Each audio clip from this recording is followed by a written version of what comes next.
안녕하세요. 초코명리 초명입니다. 제가 상담을 하다 보면 사업도 안 되고 취업도 안 되는데 이름을 바꾸면 효과가 있을지 물어보는 분들이 계시더라고요. 그래서 오늘은 명리학을 공부하는 사람 입장에서 볼 때 과연 계명을 하는 게 운명을 바꾸는 데 도움이 될지에 대한 부분을 이야기해 보려 합니다.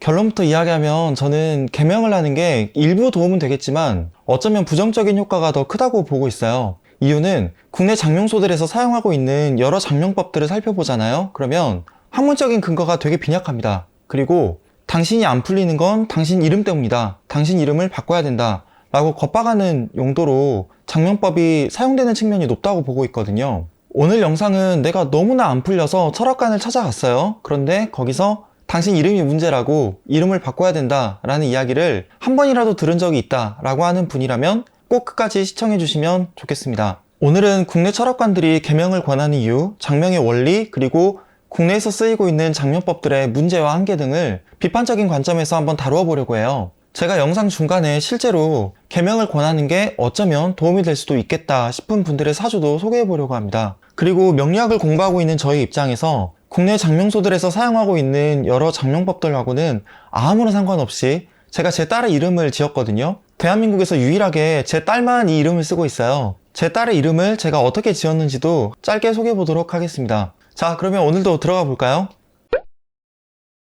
사람 이름은 좀 특이한 것 같습니다. 왜냐면 자기가 자기 이름을 글로 쓸 수는 있어요. 그런데 부르지는 않잖아요. 이름은 철저하게 남이 나를 부를 때 쓰이죠. 타인하고 나를 구분짓고 내 존재를 대신하는 게 자기 이름입니다. 그런데 자기가 자기 이름을 들었을 때 이름이 마음에 안 드는 거예요. 뭔가 어감이 부정적이거나 누가 나를 놀리는 것 같다거나 누가 봐도 모멸적인 이름처럼 느껴지는 거죠. 아니면 뭐 시대에 맞지 않는 이름도 있을 수 있고요. 그러니까 이름도 유행이라는 게 있잖아요. 근데 사업을 하다가 실패했다거나 취업을 하려는데 잘 안 될 경우에 내가 새롭게 출발한다는 의미에서 그러니까 뭐 심기일전한다는 의미에서 이름을 바꾸는 거는 이해가 됩니다. 저는 그럴 때도 일부 긍정적인 효과가 있다고 보거든요. 그런데 자꾸 이름을 바꾸는 건 오히려 역효과가 난다고 봅니다. 그러니까 전화번호나 이름 이 두 가지는요, 자주 바꾸면 바꿀수록 타인에게서 얻는 신뢰가 떨어질 수밖에 없잖아요. 이름에 큰 하자가 없어요. 그런데 이름을 바꾸면 뭐든지 잘 풀릴 거라는 생각에 이름을 바꾼다? 저는 이름이 사람의 인생에 미치는 영향이 분명히 있지만 자주 이름을 바꾸는 건 오히려 부정적인 영향이 더 크다고 봅니다. 사주 상담을 하다 보면 다른 철학관에 가서 상담을 받았는데 이름을 바꾸라는 이야기를 여러 번 들었다고 하는 경우도 있었어요. 저는 지금까지 사주 상담을 하는 동안 내담자에게 이름을 바꾸는 게 좋겠다라고 권한 적이 딱 2번 있었습니다. 근데 그분들도 전부 부모님들이었어요. 그런데 이 케이스도 저에게서 뭐 이름을 지어가시라 라고 한 게 아니라 혹시 자녀에게 이야기는 하지 말고요. 자녀에게 이런 일이 생긴다면 그때 이런 관점에서 계명하는 것도 고려해보시면 좋겠다라고 말한 정도였거든요. 국내 수많은 철학관들에서 계명을 쉽게 권하는 이유가 뭘까요? 이게 정말 웃긴 건데 간단합니다. 그게 돈이 되기 때문이에요. 그러니까 여기서 참 재미있는 게 내 아이가 태어나서 아니면 내 이름을 계명할 목적으로 어떤 유명한 철학관이나 장명가를 찾아가서 큰돈을 주고 이름을 받아왔어요. 이걸 들고 다른 데 또 찾아가잖아요. 그러면 거기서는 또 이름을 잘못 지었다고 다시 지어야 된다고 합니다. 분명히 그럴 거예요. 왜 그러냐면 국내 성명학자들마다 장명을 하는 방법이 다르기 때문입니다. 시중에 나와 있는 장명서적들을 보잖아요. 그러면 저자가 되게 명리학자들이에요. 그러니까 다들 저처럼 사주 보시는 분들이죠. 연, 월, 일, 시 이 사주가 운명을 결정한다라는 관점처럼 그 바탕에는 이름 또한 그 사람의 운명을 결정한다라는 믿음이 깔려 있는 겁니다. 한국 성명학계에서는요, 장명하는 분들의 철학에 따라서 발음호행, 자원호행, 수리호행, 원형이정 80일 수리격 이렇게 크게 4가지의 장명법이 쓰이고 있어요. 이 밖에 뭐 파자측자 성명학, 육효 성명학, 주역 성명학이라는 것도 있기는 있는데 잘 쓰이지는 않고요. 보통 아까 언급한 4가지로만 장명법이 구분되고 있거든요. 이 4가지 장명법들이 어떻게 다른지 그리고 어떤 문제가 있는지를 간단하게 설명해 보려고 합니다. 첫 번째, 발음오행에 대해서 알아볼까요? 발음오행은 쉽게 말하면 목, 화, 토, 금, 수, 오행이 있잖아요. 그러니까 목은 기역이고 화는 니은, 디귿, 리을처럼 한글 자음마다 오행을 배속시켜 놓은 거예요. 그래서 내 사주에서 넘치는 오행을 덜어주거나 아니면 부족한 오행을 보완해줄 수 있는 발음을 넣어서 이름을 짓는 거죠. 사주에서 목이 부족할 때는 당연히 기역이 들어간 이름으로 보충을 해주는 거고요. 우리나라에서는 조선 영조 시대부터 훈민정음의 운해본이라는 거에 근거해서 토는 이응, 히읗이고 수는 미음, 비읍, 피읍으로 알고 장명을 해왔어요. 그런데 1940년에 훈민정음 해례본이라는 것이 경북 안동에서 발견됩니다. 해례본은 한글이 어떤 원리를 바탕으로 했고 어떤 과정을 통해서 제작되었는지가 기록되어 있는 책이었어요. 그런데 이게 충격적이었던 게 해례본은 운해본하고 정반대로 이응 히읗이 수고 미음 비읍 피읍이 토다라고 딱 기재가 되어 있는 거예요. 근데 우리나라에서는 장명학자들 90% 이상이 거의 260년 넘게 운해본에 따라서 장명을 했었거든요. 그래서 당연히 이게 장명학계에 엄청난 충격을 줬겠죠. 의견이 지금도 분분합니다. 아무튼 한글을 창제한 세종대왕의 의견을 따라야 된다. 그래서 해례본이 더 맞다라고 하는 분도 계시고요. 일단 한글학회에서는 훈민정음 운해본이 아니라 훈민정음 해례본의 논리가 맞다라고 선언을 했거든요. 원래 그 운해본은 중국인의 소리를 오행으로 표시한 것에서 힌트를 얻어가지고 작성된 거고, 해례본은 세종대왕이 우리말과 우리 정신 그리고 우주관을 기반으로 창제한 글자의 소리를 밝혀놓은 거거든요. 문제는 운해본을 따르든 해례본을 따르던 장명을 할 때 한계가 생긴다는 겁니다. 이게 문제가 좀 있어요, 둘 다요. 예를 들어볼까요? 운해본에 따르면 이 씨는 발음이 토거든요. 그런데 토하고 극하는 목 있죠. 그러니까 이게 기역하고 키역입니다. 그리고 수인, 미음, 비읍, 피읍 이 발음은 이름에 쓸 수가 없게 돼요. 그래서 이 씨성을 가진 분들은 예를 들면 이수영, 이지아, 이준서, 이동규 이런 이름은 괜찮은데 운해본상으로 보면 이규진, 이경규, 이만기, 이민우 이런 이름은 잘못된 그런 문제가 있는 이름이 되어버립니다. 근데 이건 반대로 해례본으로 적용해도 마찬가지예요. 해례본에 따르면 이 씨는 수오행이잖아요. 그러면 이름 중간에 수와 극하는 화, 즉 니은, 디귿, 리을, 티읕 이 발음하고 토, 즉 미음, 비읍, 피읍 이 발음은 이름에 쓰면 안 되거든요. 그러면 이나영, 이민우, 이태우 이런 이름은 문제가 있는 이름이 되어버리는 거예요. 잘 생각해보시면 세종대왕님께서 한글을 창제한 이유는 모든 백성이 편리하게 문자를 사용하도록 하는 데 있었습니다. 근데 발음 오행 상생을 적용한다고 한글의 그 반쪽만 적용하는 장명법이 과연 옳은 방식일까요? 그러니까 저는 이 부분에 대해서는 좀 고민해 볼 지점이 있다라는 말씀을 드리는 거예요. 이런 반론도 있어요. 운해본에 근거한 장명법이 우리나라에서 260년 이상 지속되어 왔고 수많은 장명학자들이 이 방법을 사용해 왔는데 그럼 오랜 역사 속에서 사용되어져 왔던 만큼 임상이 충분히 된 게 아니냐, 그래서 아직까지 사용되어지고 있는 게 아니냐 하는 분들도 계시거든요. 근데 이게 또 그렇지도 않습니다. 제가 예를 들어 볼게요. 우리가 쓰고 있는 그 영문 자판 배열의 쿼티 자판 있잖아요. QUERT 그 자판이요. 이게 영문자를 타이핑할 때 정말 비효율적인 겁니다. 이게 효율적으로 배치된 게 아니에요. 그러다 보니까 아마 한 번씩 들어보셨을 것 같은데 이런 썰도 있어요. 그러니까 옛날에는 타자기가 처음 만들어졌을 때 사람들이 타이핑을 하다 보니까 막 기계가 엉키는 거예요. 그래서 가장 비효율적으로 가장 늦게 타이핑할 수 있게 하려다 보니까 자판 배열이 이렇게 되어버렸다. 근데 이거는 반론의 여지가 엄청나게 많은 그냥 우스갯소리 썰 중에 하나거든요. 근데 확실한 거는 키보드 자판 배열이 엄청나게 비효율적이라는 겁니다. 근데 우리가 지금 3벌식이 아니고 정말로 비효율적인 2벌식으로 한글을 타이핑하고 있잖아요. 이게 한번 굳어지면 바꾸는 게 쉽지가 않다란 이야기예요. 한글 장명법도 마찬가지입니다. 그러니까 무조건 오래 사용되어진다고 해서 그게 합리적일 거라고 여기면 절대 안 된다는 거죠. 공주대학교 박사학위 논문 중에 김형일 박사님이 2014년에 쓴 논문이 있어요. 제목이 성명학 이론의 타당성에 관한 실증적 연구입니다. 여기서 624명을 대상으로 운해본하고 해례본의 소리 오행을 모두 적용해서 통계치를 내봤어요. 그런데 두 가지 모두 이름이 운명에 전혀 영향을 미치지 않는 것으로 결론이 났습니다. 다른 논문도 있어요.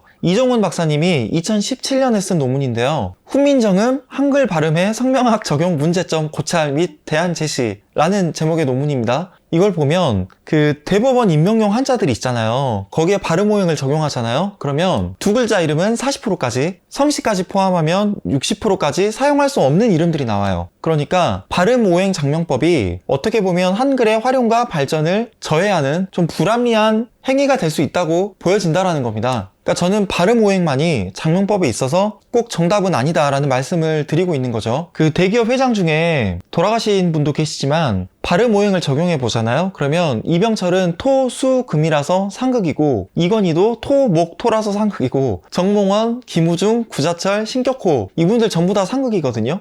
역대 대통령들 중에서 김영삼, 김대중, 노무현, 이명박, 박근혜 이분들의 이름도 발음이 다 상극입니다. 그러니까 아주 잘못된 이름이라는 거예요. 제가 대학에서 전공한 게 문해창작입니다. 그러니까 저도 발음이 얼마나 중요한지는 아는데 단어가 만들어져서 의미가 전달되는 것도 함께 따져야지 오행이 기운하고 발음만 놓고 장명을 한다는 거는 문제가 될 수도 있다라는 말씀을 드리는 겁니다. 저는 개인적으로는 해례본을 따르는 게 더 합리적이라고 보고 있어요. 그럼에도 불구하고 오행은 참고만 해야지 이걸 절대적으로 볼 필요는 없다고 생각합니다. 이게 더 깊이 들어가면 화토동법, 그 토라는 성분이 화에서 일어나냐 수에서 일어나냐, 이게 명리학계에서의 오랜 논란이거든요. 근데 우리가 12운성을 볼 때 연회자평법이 있고 명리종종법이 있잖아요. 여기서 바라보는 관점이 다른 이유하고도 맞닿아 있어요. 그러니까 만물의 근원을 땅으로 보냐 아니면 수로 보냐, 이게 다른 거거든요. 이게 더 깊이 들어가면 미음하고 비읍은 물, 바다, 희읍은 흙을 표현할 수 있어서 운해본이 맞다라고 주장하는 분도 계신데, 이 부분은 나중에 명리를 저처럼 학문적으로 공부하는 분들을 위해서 따로 영상으로 만들어 볼게요. 두 번째로 살펴볼 장명법은 자원오행입니다. 그러니까 앞서서 제가 소리오행에서 한글에 오행이 배속되어 있던 것처럼 자원오행은 한자마다 고유한 오행이 있다는 관점이에요. 우리가 아는 쉬운 한자를 예로 한번 들어볼게요. 바다의 자, 강자, 물수자가 있습니다. 이건 전부 목화, 토, 금, 수 오행 중에서 당연히 수에 해당하는 오행이겠죠. 수풀 임자가 있어요. 이거는 목일 거고요. 불꽃 환자라는 한자는 당연히 화에 해당하는 글자겠죠. 자원오행으로 장명을 할 때는 내 사주에 필요한 오행이 있을 거잖아요. 그러니까 이거는 내 사주에서 넘치는 오행을 덜어주거나 부족한 오행을 보완해줄 수 있는 한자를 넣어서 이름을 짓는 거죠. 그런데 한자도 당연히 오행을 넘어서 음양이 있어요. 금, 수의 기운을 가진 한자는 음이고 목, 화의 기운을 가진 한자는 양이겠죠. 그리고 한자에 높거나 크거나 따뜻하거나 빛난다라는 의미가 담겨 있다면 이것도 양으로 보고요. 차갑고 낮고 시원하다 이런 뜻을 가진 한자는 당연히 음으로 봐야겠죠. 근데 문제가 또 있습니다. 모든 한자가 음양이 명확하게 구별되어 있지 않다라는 거예요. 그래서 분명히 한계가 있지만 자원오행으로 이름을 지을 때는 당연히 오행뿐만 아니라 음양도 함께 보면 좋을 것 같다라는 관점에서 말씀을 드려본 거예요. 명리학자들 사이에서는 자원오행도 중요한 장명법 중에 하나로 사용되어지고 있습니다. 문제가 명리학을 깊게 공부하지 않잖아요. 그러면 놓치는 부분들이 생겨요. 그러니까 드물긴 한데 이름을 아예 잘못 짓는 경우도 생긴다는 겁니다. 예를 한번 들어볼까요? 제가 사주를 가지고 왔는데 경신월의 을유일주입니다. 이 사주의 주인은 제가 잘 아는 지인의 자녀예요. 그러니까 장명가가 사주에 금이 많다고 금을 녹여야 한다는 뜻에서 이름에 불꽃 연자를 넣었대요. 물론 사주에 금이 많죠. 그런데 이 사주는 전황사주입니다. 금으로 종해야 되는 사주예요. 그러니까 보면은 이 을목에 뿌리가 아예 없습니다. 지장간에도 없어요. 그리고 간목도 그냥 허공에 붕 떠 있거든요. 이 을목이 간목에 기댄다고는 해도 간목 자체가 뿌리가 없기 때문에, 그리고 지지에 보면 신유술로 방합이 되고 있죠. 이 사주는 완벽하게 전황사주라고 보여져요. 만약에 이런 사주가 대운은 제가 볼 때 괜찮은데 세운도 대운도 전부 다 화인 운을 만난다 그러면 정말 위험할 수 있거든요. 예를 들면 이런 때는 정말 위험할 수 있겠죠. 이 사주는 전황사주다 보니까 아예 금이 들어오는 운에서 되게 유리해집니다. 수로 흐르는 운도 괜찮고 목이 들어와도 상관없어요. 다만 금을 극하는 화운이 들어오면은 정말 위험해질 수 있습니다. 이런 때죠. 대운하고 세운에서 전부 다 화운이 강하게 들어올 때요. 나이가 어린 경우에 이런 운을 맞는다 그러면 어떤 일이 생기냐면요. 아이가 너무 머리가 아파서 병원에 갔는데 MRI를 찍고 해도 뭐가 안 나오는 거예요. 원인을 모르는 거죠. 약을 먹어도 전혀 차도가 없고요. 그래서 만약에 이런 일이 생긴다라고 하면 그때만큼은 이름에 화를 넣는 건 피해야 하지 않을까 그런 생각이 들었거든요. 근데 아이 아버지는 당연히 비싼 돈을 주고 장명가에게서 이름을 받아왔는데 제가 이런 이야기를 하면 마음이 상하겠죠. 그래서 화가 가득 들어오는 운을 제가 알려드렸어요. 그때 혹시라도 만약에 아이에게 이런저런 일이 생기거나 이상이 생긴다 그러면 그냥 저한테 찾아오라고 그렇게만 이야기를 해줬던 케이스였습니다. 저는 장명은 하고 있지 않아요. 그런데 이분은 제가 잘 아는 지인의 자녀이다 보니까 지인이 만약에 부탁을 했다면 제가 혹시라도 장명을 해줬을지도 모르겠어요. 근데 전황사주인지 아닌지 아이가 너무 어려가지고 임상이 안 되면 적어도 이런 금들의 기운을 눌러줄 게 아니라 자연스럽게 설기도 해주고 목도 생해줄 수 있는 수오행을 기반으로 저 같으면 장명을 했을 것 같거든요. 전황사주는 종하는 기운이 들어오면 정말 괜찮습니다. 근데 저는 음성학적인 부분을 중요하게 생각하기 때문에 부를 때 어감이나 이름의 뜻을 최우선적으로 둔 후에 오행에 맞는 한자를 찾아서 이름을 보완했을 것 같아요. 이분 사주도 보면 전황사주입니다. 재성전황이죠. 전황사주인지 아닌지 어떻게 확인을 할 수 있냐면요. 병화가 뿌리 내릴 기반이 전혀 없어요. 지장간에 보면요. 그리고 지지는 전부 다 자진합도 있고 신잡 진합도 되고 해가지고 전부 다 수로 가려고 합니다. 이 기토는 또 음간이잖아요. 그래서 쉽게 수로 종할 수 있는 사주라고 저는 봤어요. 전왕사주인 경우에는 반드시 전왕이 맞는지 아닌지 임상을 꼭 해봐야 되거든요. 근데 만약에 이 사주가 수 전왕사주라고 한다면 임상하는 게 쉽습니다. 수를 극하는 토가 들어올 때 운이 정말로 불리하게 흘러요. 이분 같은 경우는 이때 정말 너무너무 힘드셨대요. 죽을 뻔한 위기까지 겪을 만큼요. 그런데 이분이 이제 장명가에게서 이름을 받아가지고 지은 건 아니었고, 대신에 그 모 대학에서 행사를 할 때 총장님께서 아이 사주를 보고 수가 많으니까 수를 극해야 된다라는 의미에서 호를 병오라고 지었다고 합니다. 그 병호일주 할 때 병호요. 화가 강한 호죠. 물론 아이가 잘 되길 바라는 마음에서 수를 극하기 위해 병호라고 하는 호를 지어주신 건 제가 알고 있어요. 이해는 하는데 진짜 이 사주가 전왕사주라고 한다면 수를 극할 게 아니라 오히려 수하고 관련된 이름을 짓는 게 더 맞다고 보거든요. 이분은 직업적으로도 바다 쪽에서 가질 수 있는 직업을 본인이 본능적으로 선택을 해서 시험을 보려고 하는 또 분이셨어요. 이분은 수 전왕이 맞습니다. 사주를 딱 하나만 더 볼까요? 이분 같은 경우는 화 전왕입니다. 천간에 있는 간지들이 전부 다 화로 종하려고 하죠. 일간도 또 음간이고요. 전왕 사주인 경우에는 반드시 전왕이 맞는지 임상을 해봐야 돼요. 그런데 아이 사주에 화가 이렇게 많다고 이 불들을 꺼야 된다는 이유로 수를 기반으로 한 이름을 짓는다. 이거는 명리학적으로도 공부가 덜 되어 있다는 뜻이거든요. 게다가 개축일주, 갑진일주, 정미일주 이 세 가지 일주는 일지가 내 편이 아닌데도 불구하고 간여지동급으로 해석을 해야 되는 일주예요. 이런 명리학적 지식이 제대로 서있지 않은 분이 전왕인지 아닌지 구분도 못하고 그냥 단순히 오행의 개수만 보고 이름을 짓는 거는 때에 따라서 아주 위험할 수도 있다고 봅니다. 그래서 자원오행으로 장명하시는 분들 같은 경우에는 이분이 명리학을 통해서 상담도 하고 계신지 아니면 그냥 장명만 하는 건지 이런 것도 함께 살펴보신 후에 장명을 맡기는 게 맞지 않나 이런 생각을 하게 됐습니다. 만약에 이런 전왕사주를 들고 오신 부모님께서 저한테 자녀의 이름을 좀 지어주십시오 라고 한다면 저는 전왕인지 아닌지 확인이 안 된 경우에는 저는 말씀을 드리고 거절을 했을 것 같아요. 어떻게 보면 때에 따라서 정말 위험할 수도 있다고 보거든요. 실은 저는 이름이 크게 사람의 운명에 절대적으로 영향을 미친다고 보질 않아요. 그렇지만 전왕사주인 경우에는 운세의 변동이 너무 크거든요. 그렇다 보니까 이름으로라도 방어할 수 있는 부분이 있다면 적극적으로 활용해 볼 수 있겠다라는 생각을 가지고 있습니다. 저는 이름에도 플라시보 효과가 적용된다고 보거든요. 그러니까 사실 전왕사주일 경우에는 내가 화로 종해야 되는 사주인데 내 이름에도 화 기운이 가득하니까 안 좋은 운이 오더라도 내가 내 이름답게 한번 이겨내야지 라고 생각해 볼 수도 있다는 거죠. 이건 연구를 통해서도 확인이 된 건데 사람은 자기 이름을 통해서도 자기 정체성을 공고히 만들어 가잖아요. 그런데 이름을 바르니 성실이라고 짓고 누가 그렇게 자기를 불러주면 자기가 그 이름대로 규정되어 가는 게 있대요. 그러니까 이름의 영향이 분명히 있다는 거죠. 제가 예를 들어볼게요. 강태산, 강철이라고 하면 만화 주인공 같긴 한데 왠지 그 거구에다가 싸움도 잘하고 막 깡도 센 사람인 것 같은 느낌이 들지 않나요? 어느 정도 사람이 이름을 통해서도 자기의 특색을 잘 드러낼 수 있다라고 보는 겁니다. 이번에는 수리오행에 대해서 살펴볼게요. 수리오행은 한자의 획수를 따져요. 그 다음에 이를 오행에 배속시키는 겁니다. 목은 1하고 2, 화는 3, 4 이런 식으로 배속을 시키는데 하도하고 낙서라고 하는 그 우리가 하는 태극기의 그 태극 그리고 8개의 효시가 되는 그림이 있어요. 하도라고 하는 그림에는 명리학자들이 대부분 알고 있는 것처럼 목은 1하고 2가 아니라 3하고 8이고요. 토는 5하고 10 이렇게 배속이 되어 있거든요. 그래서 조선시대 때부터 지금까지 토의 기운이 강한 땅에서는 지금도 5, 10 일장이 열립니다. 그러니까 문제는 수리오행으로 이름을 지을 때는 이렇게 숫자의 배속이 완전히 다르고 한자의 획수도 다르다는 거예요.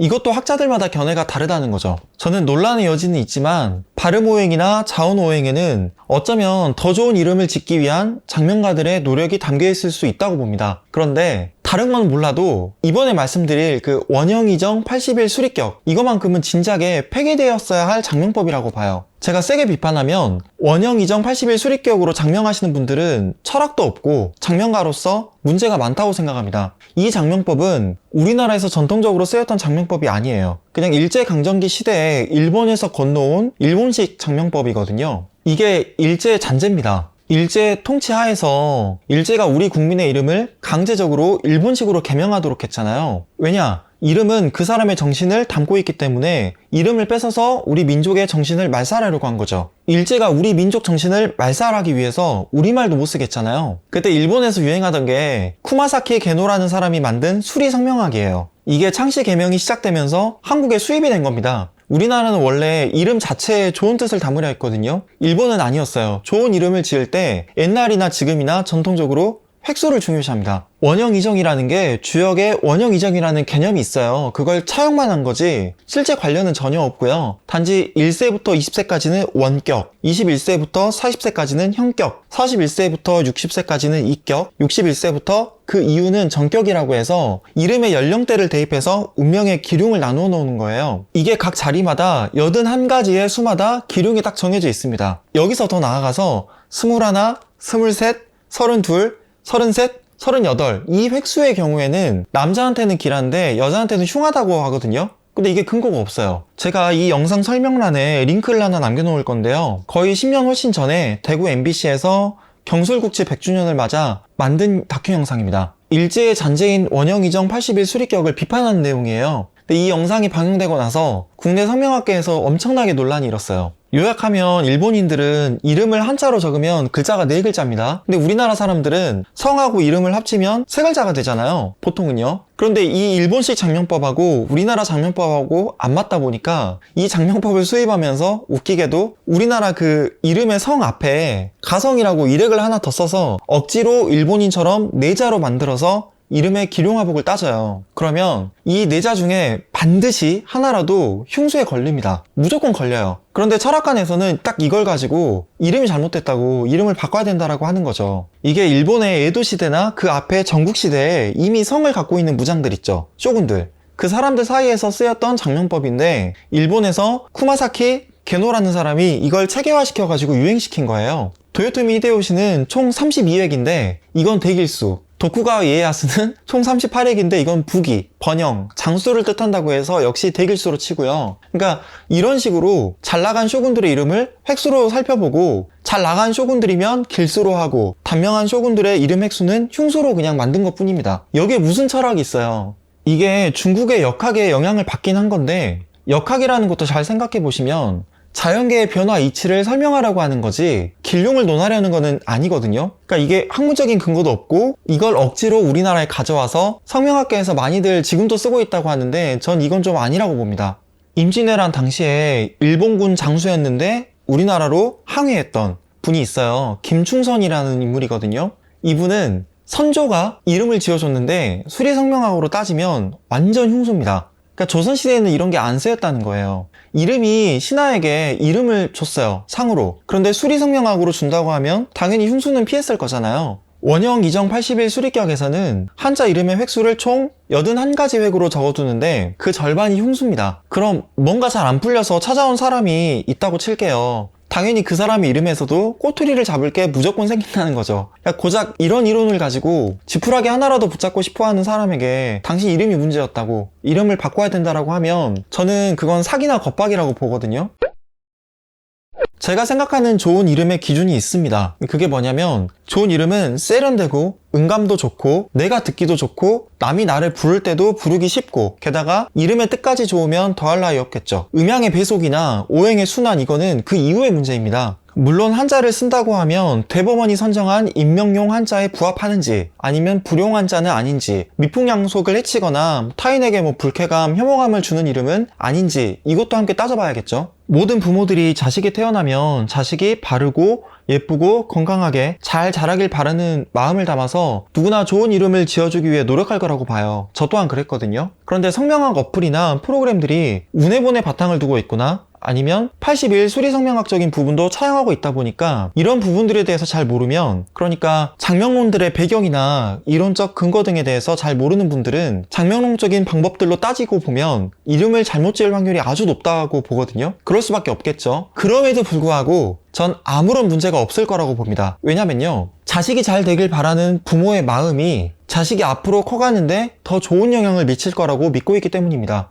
제가 사주 상담을 할 때 인성이 용이신인 분들에게 꼭 드리는 말씀이 있어요. 선생님이 잘 되길 바라는, 자식이 잘 되기를 바라는 어머님의 기도가 선생님의 운을 더 좋은 쪽으로 바꿔줄 거다라는 말씀을 꼭 드리거든요. 자식이 잘 되기를 바라는 어머님의 마음, 어머님의 기도보다 더 나은 건 없다라는 말씀을 드리는 겁니다. 저는 장명 프로그램을 여러 개 돌리고 10분 만에 장명을 하는 장명학계의 대가보다 명리학도 하나도 모르고 장명학의 기본도 모르는 사람이 자녀의 이름을 완전히 잘못 지었다고 칠게요. 그래도 자녀가 잘 되길 바라는 마음을 담아서 오랜 시간 동안 정성스레 기도한 다음에 자녀의 이름을 지어줬다라고 한다면 저는 이게 분명히 자녀에게 더 좋은 영향을 미칠 거라고 확신합니다. 제 이름은 나승완이에요. 제 본명입니다. 가운데 그 승자가 돌림자거든요. 참고로 말씀드리면 이런 항렬자도 실은 오행상생에 따라서 지어지는 이름이에요. 그러니까 할아버지가 목, 아버지는 화, 저는 토, 목생화, 화생토요. 이런 식으로 항렬자도 오행상생에 따라 지어졌어요. 그러니까 이거는 가문마다 오행상생하고 무관한 독특하게 항렬자를 쓰는 것도 있긴 있습니다. 그런데 대부분 오행상생을 따르거든요. 이게 자연이 순환하는 것처럼 자손들도 대대적으로 번성하기를 바라는 조상들의 마음이 여기 담겨 있는 거예요. 그런데 내 사주에 화가 많다고 칠게요. 그럼 내가 항렬의 돌림자로 화를 설계하는 토나 아니면 화를 극하는 수가 아니라 목이나 화의 한자를 항렬자로 어쩔 수 없이 써야 된다고 칠게요. 그러면 안 좋은 이름인 걸까요? 우리 조상들 중에서는, 그러니까 특히 양반들은 낮에는 성리학자였는데 밤에는 명리학자였습니다. 그런데 영남의 선비 중에 이식이라는 분이 있어요. 이분의 이름자가 그 흑토변자거든요. 한자로 쓰면. 근데 아들 이름은 오행상생 순서를 따라야 되니까 쇠금변이 돼야 되는데 토생금이니까요. 그런데 아들 이름을 물수변으로 해서 골라요. 이건 상생이 아니고 상극이죠. 그러면 성명학자들의 말대로 하면 물수변으로 지은 아들은 애비도 몰라보는 호로자식이 되는 거예요. 그런데 이식의 아들이 누군지 아세요? 퇴계 이양 선생님입니다. 그러니까 지금까지 철학관에서 쓰는 장명법의 종류에는 어떤 것들이 있고 어떤 한계와 문제가 있는지 간단히 이야기해 보았는데요. 그러니까 너무 이름에 매여 있을 필요는 없다라는 말씀을 드리고 싶었어요. 원형이정 81 수리학, 자원오행, 발음오행, 수리오행 등등 모든 것에 다 들어맞는 완벽한 이름을 짓는다고 해서 복이 오는 것도 아닙니다. 또 그렇다고 그런 것에 전부 다 들어맞지 않는다고 해서 복이 달아나는 것도 아니에요. 내가 뭔가 고민이 있어서 철학관을 갔어요. 그런데 대뜸 이름을 바꿔야 된다라는 이야기를 들으셨다고 쳐도 내가 내 이름에 특별한 하자를 느끼지도 않고 내가 내 이름을 마음에 들어한다면 굳이 이름을 바꿀 필요가 없다라는 말씀을 꼭 드리고 싶었습니다. 제가 위에서 전황사주인 분들을 몇 분 언급했어요. 근데 이분들도 실제 그 이름이 그분들의 삶에 큰 영향을 미칠 거라고 저는 생각하지 않습니다. 다만 그분들의 운이 극도로 불리하게 흐를 때 특히 건강적인 부분에서 문제가 생긴다고 하면 플라시보 효과라도 좋으니까 그분들이 불리한 시기를 지혜롭게 이겨내고 조금이나마 자신감을 얻을 수 있도록 이름이라도 좀 바꾸는 게 어떻겠냐 이런 차원에서 그것도 제가 그분들한테 말씀드린 게 아니라 다 부모님들이 가져온 자녀 사주였거든요. 그 부모님들께 조언을 드렸던 거였어요. 저는 참고로 발음오행을 중요하게 여기지는 않습니다. 발음오행은 발음의 그 상생을 중요하게 여기는 건데 저는 그것보다는 딱 이름을 들었을 때의 발음, 그러니까 어감이죠. 저는 이런 소리학적인 부분에서 어감하고 뜻을 정말 중요하게 여기고 있거든요. 그러니까 제 이름이 나승완이라고 말씀을 드렸잖아요. 그러니까 승완이라고 할 때 분명 외국인들에게는 발음이 쉽지 않은 이름이에요. 그래도 부드러운 느낌이 드는 이름이면은 분명하다고 생각합니다. 저는 제 이름이 마음에 들어요. 제가 신강한 병호일주잖아요. 그러니까 이름에서 느껴지는 이 부드러운 어감이 저라는 사람을 조금 더 유순하게 행동하고 다른 사람으로 하여금 저를 유순하게 여겨지도록 만들어준다고 생각하거든요. 서울대학교에서 사람들에게 한자 이름과 한글 이름을 들려주고 뇌의 그 자기 신호를 파악해서 그 사람들의 뇌가 얼마나 활성화되는지를 실험한 적이 있어요. 그런데 대체적으로 한글 이름을 보여줬을 때 이때가 한자 이름을 보여줬을 때보다 사람들의 뇌가 더 활성화되었다고 합니다. 왜일까요? 한글 이름이 기억하기가 더 쉬웠대요. 그래서 소리의 의미를 파악하는 쪽의 부위가 더 활성화되었다고 합니다. 내가 한글 이름을 쓸 때 다른 사람이 날 기억해줄 확률이 그만큼 높다는 거죠. 이건 다른 차원에서 보면 뇌의 에너지 소모가 적다라는 뜻이거든요. 남들이 기억하기 쉬운 좋은 이름이 그 사람에게는 긍정적인 영향을 준다는 겁니다. 제가 이 실험 결과를 접하고는 제 딸을 낳았을 때 여러 가지 고민을 했어요. 그러니까 저는 우리말을 전공한 사람답게 우리말로 된 부르기 쉽고 쓰기 쉬운 이름을 제 딸에게 주려고 했었거든요. 제가 그 윤동주 시인의 시에 등장하는 별, 그 별처럼 살아가라는 의미에서 제 딸의 이름에 밝게 빛나는 별이라는 뜻을 담고 싶었어요. 그런데 한자로 빛날 윤이라고 하는 한자가 있습니다. 그런데 별은 순 우리말이잖아요. 그래서 윤성이라는 이름을 지을까 했는데 저는 이때 어감이 별로 마음에 안 들었어요. 남자 이름 같기도 하고. 그래서 저는 빛날 윤이라고 하는 한자에 우리말 별을 혼용해서 나윤별이라고 이름을 지었습니다. 그런데 출생신고가 안 되더라고요. 그러니까 우리나라는 한자하고 한글 이름을 혼용하면 출생신고가 안 되게 되어 있었어요. 그런데 웃긴 게 이게 출생신고 할 때만 안 되는 거고 개명할 땐 또 되는 거예요. 더 웃긴 건 이게 법이 아니고 지자체 조례다 보니까 서울이나 광주 같은 광역시에서는 한자나 한글 이름을 섞어서 출생신고를 해도 돼요. 그런데 제가 출생신고를 한 그 모 군에서는 이게 안 된다 하더라고요. 심지어 대법원에서도 이게 기본권을 침해한다고 조례를 바꾸라고 했거든요. 근데 그 지자체에서 조례를 안 바꾼 거였습니다. 그래서 이거는 법을 바꿔야겠다. 그래서 제가 어떻게 하다 보니까 그 헌법소원까지 내게 됐거든요. 그때 언론에서도 막 기사화되고 제 딸 이름을 딴 법도 만들어졌어요. 윤별이법이라고 한자하고 한글을 혼용해서 이름 짓는 게 가능하도록 하는 그런 법안이 발의가 됐었습니다. 지금은 이 법이 통과가 돼서요. 국민 누구나 한자하고 한글을 혼용해서 이름을 지을 수 있게 됐어요. 제가 제 이야기를 왜 들려드릴까요? 제가 제 딸의 사주도 너무나 잘 알고 제 딸의 사주에서 보완해야 될 오행이나 덜어내야 될 오행이 뭔지도 잘 알 거 아니에요. 그런데 저는 왜 제 딸의 이름을 자원오행이나 수리오행이나 원형 이정 80일 수리학이나 발음오행에 근거해서 짓지 않았을까요? 다시 한번 말씀드리지만 저는 이런 것들보다 이름을 지을 때는 자녀가 잘 되기를 바라는 부모의 마음이 훨씬 더 중요하다고 보았기 때문입니다. 그리고 자원오행이나 발음오행이나 이런 걸 떠나서 그냥 우리말로 된 이름을 지어주고 싶었어요. 저는 한자어도 당연히 우리말이라고 생각해서 아이의 이름에 한자도 넣었고요. 원래 우리나라 사람들은 한글로 표기할 수 있는 이름을 가졌습니다. 그 신라 시조 박혁거세 아시잖아요. 박혁거세의 이름이 박혁거세가 아니에요. 원래 붉은 해라는 이름인데 이걸 그냥 한자로 쓴 겁니다. 원래 뜻은 누리를 밝히는 사람, 붉은 누리라는 뜻인데 이걸 적기 위해서 그냥 혁자, 거자, 세자라고 하는 한자를 가져온 것 뿐이에요. 왕 이름도 순 우리말이었다는 이야기입니다. 그러니까 우리 민족이 전부 한자로 된 성이나 이름을 가지게 된 거는 경술국치 이후에 조선 총독부가 시켜서 그렇게 된 거거든요. 이때 이후에 한국인들이 당연히 이름은 한자로 써야 된다라고 생각하게 된 계기가 된 거예요. 저도 몰랐는데 지휘자 금난세 선생님 다들 아시죠? 이 선생님의 성함 금난세가 순 우리나라 말로 지은 최초의 이름이더라고요. 금난세 선생님의 아버님이 그 당시에 정부를 상대로 해서 소송도 걸고 엄청 고생을 하셨대요. 그런데 저는 자원오행을 근간으로 한 한자 이름이 아니라 우리 한글로만 된 이름을 지어도 정말 괜찮다고 생각합니다. 덧붙이면 우리가 그 말을 통해서 그 이름을 통해서 어떤 뜻과 어떤 의미를 전달하느냐, 이게 인간의 언어나 문자 체계에서는 훨씬 중요하다고 봐요. 금난세라는 이름을 보시면 나는 새라는 의미가 그대로 담겨 있잖아요. 딱 듣기만 해도 누구나 어떤 뜻인지 알 수 있고 외국 사람에게 이 이름의 뜻을 설명해 주기도 너무 좋다고 봅니다. 플라잉 버드죠. 한국 사람이면 당연히 우리말로 이름을 지어야 된다.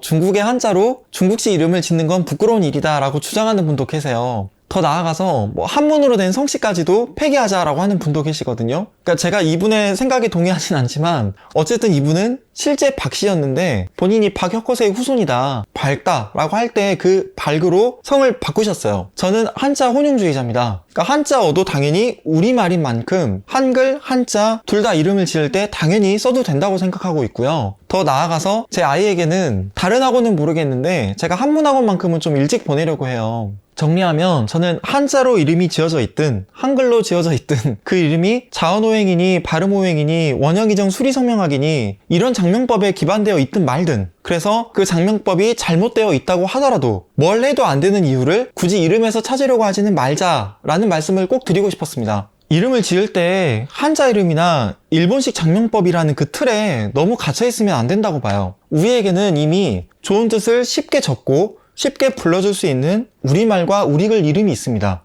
혹시라도 아이에게 새로운 이름을 지어주거나 내 이름을 개명하려고 할 때에도 너무 틀에 얽매이지 않고 자유롭게 자기가 소중히 여기면서 마음에 들어할 수 있는 그런 이름을 모두가 찾았으면 하는 마음이에요. 마지막으로 이 영상은 꼭 다들 보시면 좋겠습니다. 대구 MBC에서 만든 영상인데 경술국치 100주년 특별기획 다큐멘터리 영상이거든요. 이게 유튜브에 무료로 공개가 되어 있어요. 특히 아이가 곧 태어나서 새로운 이름을 지어주셔야 된다, 이런 분들은 꼭 꼭 한 번씩 보시면 좋겠습니다. 이게 10년 전에 만들어진 영상인데 지금도 시사하는 바가 저는 무척 크다고 생각해요. 상담하는 도중에 계명이나 장명에 대해서 물어보시는 분들이 조금 많이 계시다 보니까 이런 영상을 찍게 됐습니다. 저도 이렇게까지 길게 이야기를 하게 될 줄은 몰랐거든요. 다음에는 조금 힘을 빼고요. 짧은 영상으로 찾아뵐게요. 지금까지 제 영상 봐주신 모든 분들에게 깊이 감사드립니다. 그러면 모두 안녕히 계세요.